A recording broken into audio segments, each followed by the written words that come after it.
Welcome to the Self Storage University podcast, where you will learn the correct way to identify, evaluate, negotiate, perform due diligence on, renegotiate, finance, turn around, and operate self-storage facilities. And now, here is your host, a partner in one of the largest real estate portfolios in the U.S. with nearly $1 billion of holdings, Frank Rolfe.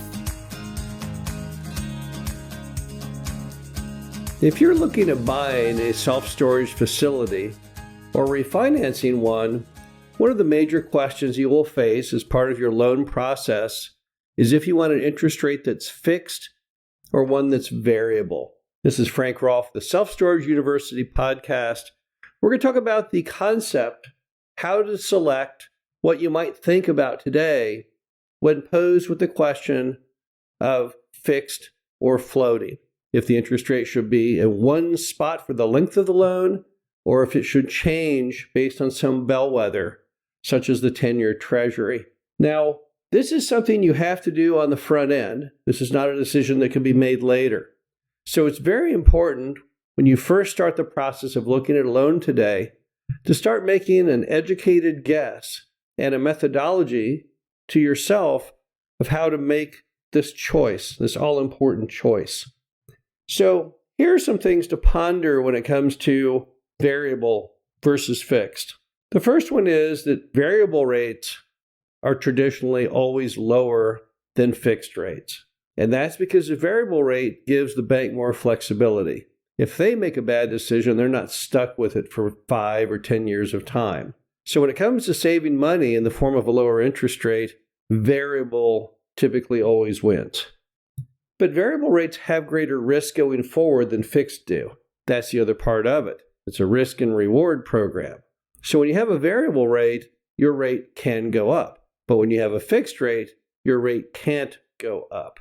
So that's the trade-off between fixed and variable is that variable rates are lower, but they have the risk of moving up. Fixed rates are higher, but they can't go up. So then how do you make the decision between the two? Well, really, it all boils down simply to your bet on the future direction of interest rates. If you think interest rates are going lower, then variable might work for you. But if you think rates are going higher, then fixed rates would be probably the better option. So then let's investigate what might make rates go lower. Now, Jerome Powell is the head of the Federal Reserve. And as such, the Federal Reserve are the people who set the Fed funds rate, which is basically a very short-term lending option. But that's not the 10-year Treasury. The 10-year Treasury is what mortgages are based on. But if you look at a historical chart, there's always been a relationship between the Fed funds rate and the 10-year Treasury rate. So clearly, if the Fed reduced their rate down, it would have a very material impact on mortgage rates. But Jerome Powell, who was chosen by Trump to be the head of the Fed and then re-upped by Biden, he's taken a very unusual stance on interest rates. When Trump brought him in and affirmed him as the head of the Fed, he was a stalwart of keeping rates very low, nearly zero. However, there was then some kind of change in Powell that occurred back at the start of 2022. And he went from the guy keeping rates at bargain basement levels to hitting the gas on the car and making those rates go nearly straight up to the highest levels in 40 years, virtually overnight. Who knows what his motivations were? But we found then during the political season, Trump would criticize Powell constantly that he didn't know what he was doing, that he was ruining the economy, that the rates needed to come down. And he had such harsh words for Powell on the run-up to the presidency that Powell today will do anything but lower rates because he hates Trump so much he doesn't want to do anything that might make Trump happy. Just recently, Trump announced that the rate should be 3 points lower on mortgages and demanded that Powell do something. Well, Powell is not going to do anything. Powell at this point, I think, would rather see the entire world end than make Trump smile. So he ardently will not do it. However, there's two plans going on. Plan number one is that Trump has announced he's going to go ahead and select the next head of the Fed now and not wait until Powell's term ends in May of next year. And you have to remember that the Fed funds rate is not set by Powell, it's set by a majority vote of a group of 12 individuals inside the Fed. And by saying, hey, we're auditioning for the new head of the Fed right now, you've already have no fewer than 2 of those people go rogue and say, yeah, you know what? The rates do need to be lower. I'll vote for lower rates. If you can get the majority or 7 of the 12 to vote to lower rates now, it doesn't matter what Powell wants to do. The other issue is that Powell's term does end in May of 2026.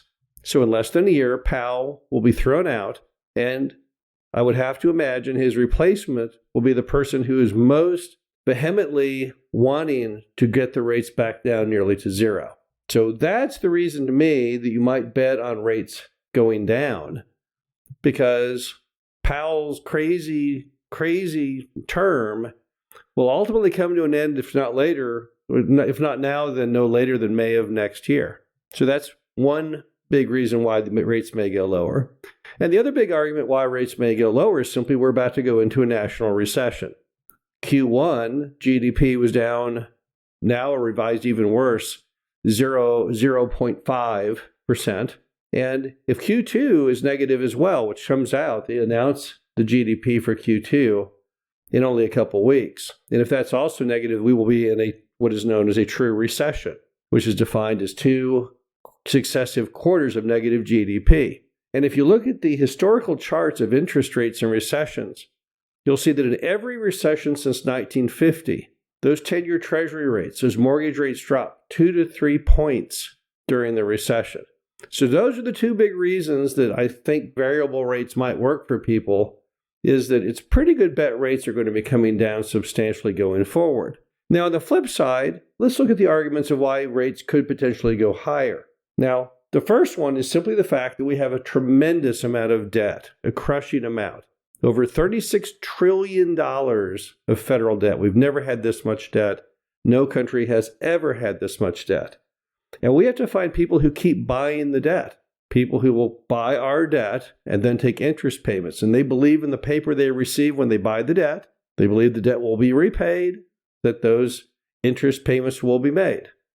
But there's fewer people out there than before wanting to buy our debt for any number of geopolitical reasons. At a recent auction, in fact, nobody hardly even showed up, and the government had to quietly buy the debt ourselves. So some would argue, well, in a normal world, yes, your lower rate argument would make sense. However, I'm not sure we're in a normal world anymore. Because if you can't find people to buy the debt, then the rates are definitely going to go up. It's just based on supply and demand. So that could be one reason that we don't see rates go down. And the other is, what if we don't have a recession?